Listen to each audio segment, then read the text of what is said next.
Tristemente, todos somos conscientes de la dura realidad que se está viviendo en Gaza. Una guerra asimétrica en la que Israel combate el terrorismo de Hamás dejando un número desproporcionado de bajas civiles en la franja.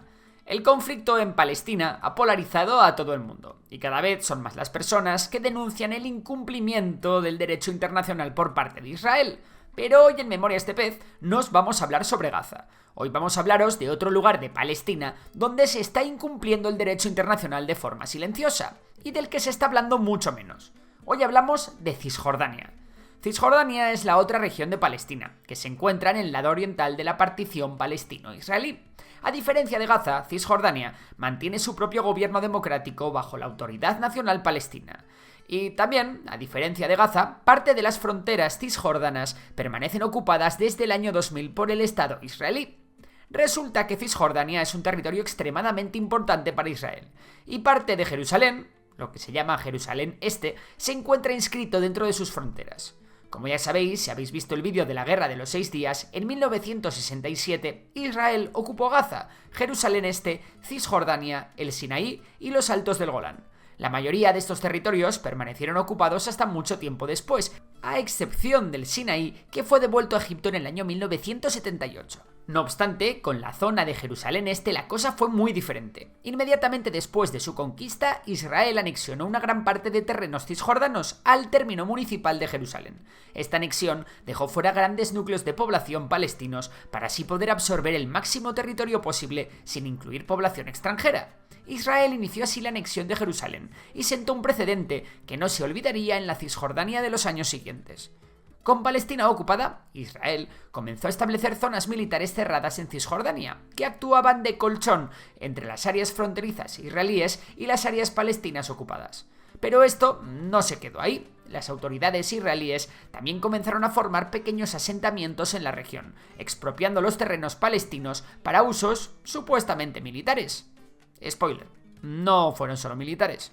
Estos asentamientos se construyeron a finales de los 60 en las regiones del Valle del Jordán, en las colinas al sur de Hebrón, en el desierto de Judea y, como no, en los territorios circundantes a Jerusalén. Lo preocupante de todo esto es que estos asentamientos violan totalmente el Convenio de Ginebra, que prohíbe que cualquier potencia ocupante efectúe el traslado de población ocupante a territorio ocupado. Tras la victoria electoral del Likud en el 1977, que no es otro que el partido de Netanyahu, se produjo un aumento enorme respecto a la construcción de estos asentamientos. Esto se debió en gran medida a la decisión de las autoridades israelíes de declarar como terreno estatal las tierras palestinas que se iban a colonizar. En la década que siguió a la victoria del Likud, se construirían más de un centenar de asentamientos en estos terrenos estatales. Y esta vez los asentamientos sí que fueron en zonas con gran parte de población palestina. Estos asentamientos permitieron a Israel establecer un pasillo al Valle del Jordán y al Mar Muerto, eliminando a su vez la contigüidad territorial de Cisjordania. Por cierto, no creáis que estos asentamientos se construyeron en Cisjordania únicamente, también se dieron muchos casos en la Franja de Gaza. Pero afortunadamente los maravillosos acuerdos de Oslo llegaron. Estos acuerdos de paz firmados por Rabin y Arafat en el 1995 habían llegado para poner orden en la región. Y ya veis, desde ese día todo es de color de rosas en esta región de Oriente Próximo. Ah, no, que no. Poco después de la promesa del primer ministro Isaac Rabin de paralizar la construcción de asentamientos, los israelíes aprobarían otra vez la construcción de viviendas en Cisjordania, más en concreto en Jerusalén Este. Cabe mencionar que tras los acuerdos de Oslo, Cisjordania había quedado dividida en 3 zonas diferenciadas: el área A, de control administrativo y policial palestino, el área B, de control administrativo palestino y control militar israelí, y el área C, de control administrativo y militar israelí. Y es que con los acuerdos de Oslo hubo un gran problema. No se entró en grandes detalles sobre el asunto de los asentamientos. Eso sí, incluían una cláusula según la cual ningún bando tomaría iniciativas que pudieran cambiar el equilibrio de paz, hasta que se alcanzara una solución permanente. Viendo que esta solución permanente podría limitar la viabilidad de los asentamientos, los colonos y el sionismo lo tenían claro. O lo hacemos ahora o no lo hacemos nunca. Así, tras los acuerdos, surgiría un nuevo tipo de asentamiento: los asentamientos ilegales. Ilegales para Israel, no a nivel internacional, que ya lo eran. Estos asentamientos, sobre el papel, carecen de apoyo oficial del Estado. La realidad es que para nada es así. ya que han recibido protección militar y apoyo logístico, además de que en muchos casos se ha facilitado la legalización y su conversión en asentamientos oficiales. Al contrario de lo que uno podría haber pensado, tras los acuerdos de Oslo, la construcción de asentamientos se aceleró más y más. En 1997, Israel declaró que todos los asentamientos tendrían la consideración de zona militar cerrada, lo que supone la prohibición del acceso a la población palestina. En 2002 se comenzó la construcción del muro de Cisjordania, un muro que casualmente dejó dentro de la zona israelí varias decenas de asentamientos y que evidentemente terminaron por convertirse en territorio israelí.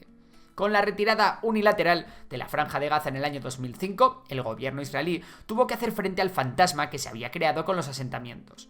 Y es que ellos mismos fueron los que tuvieron que expulsar a parte de los colonos ortodoxos, que se atrincheraron contra el ejército israelí, negándose a abandonar la franja.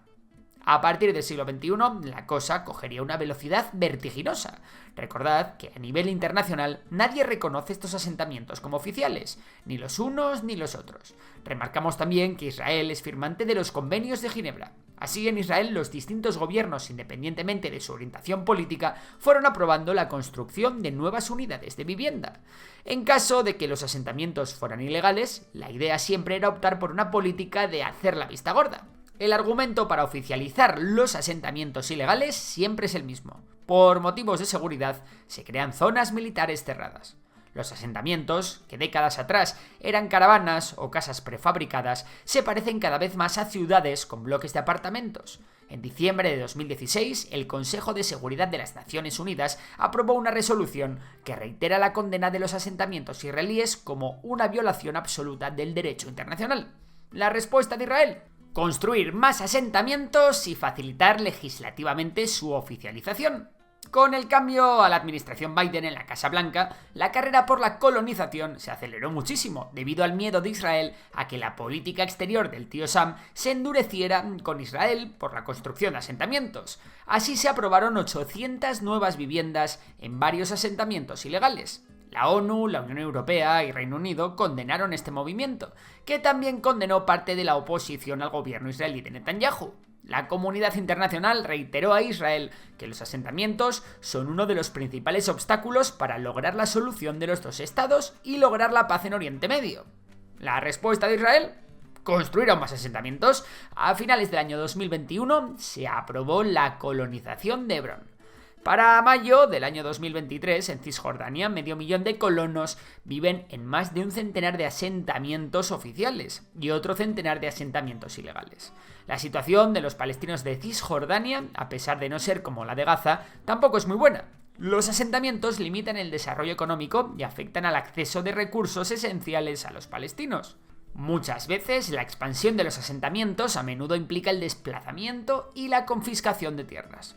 Por si esto no fuese suficiente, hay que mencionar que la presencia de asentamientos a menudo conduce a tensiones y enfrentamientos entre los palestinos y los colonos, que por cierto, muchos de ellos están bien armados. Os podéis imaginar cómo se ha radicalizado toda esta situación en los últimos meses tras los asesinatos de Hamás y el inicio de la guerra. En Cisjordania, que no está siendo castigada día tras día por bombardeos, también se vive una guerra silenciosa. Es importante entender que estos asentamientos están bien vistos por una parte de la población israelí. Además, el sionismo ultraortodoxo, que está a favor de la expansión de los colonos, da votos. Esto es de especial importancia para entender cómo Netanyahu ha ido construyendo su carrera política, en la que poco a poco ha ido dándole la mano a políticos cada vez más radicales, que además han acabado por ser altos cargos de su gobierno. Con el tema de los asentamientos, Israel tiene un argumento de peso en su contra respecto a la opinión internacional, algo que no le favorece nada estando en plena guerra contra Hamás, un argumento que habla claramente de su relación con la población árabe del país. Como se demuestra con el tema de los asentamientos, 1. Israel no puede ser simultáneamente una democracia, 2. A la vez ser un estado judío, y 3. Controlar a la vez la Palestina histórica. Los palestinos no pueden tener los mismos derechos que los judíos en un estado plenamente judío, ya que eso iría en contra de la nación judía y del sionismo. Si Israel quiere ser un estado democrático que respete el derecho y a la vez formar una nación judía, tendría que aceptar la solución de los dos estados, pero eso conlleva desprenderse del control de la Palestina histórica. Si Israel quiere controlar Palestina y forjar una nación judía, ha de ser a costa de sacrificar sus valores democráticos. Y ya que parece que lo de condenar cosas en voz alta no ha influido mucho en la política israelí respecto a los asentamientos, ¿qué puede hacer la comunidad internacional? Pues esa pregunta os la dejamos a vosotros y nos vemos en los comentarios. Y si te ha gustado el vídeo, ya sabes que puedes darle a like, suscribirte y también suscribirte a nuestra nueva newsletter en la que cada viernes os damos un email gratis con todo lo acontecido durante la semana y muchas cosas más. Por lo demás, un saludo y hasta la próxima.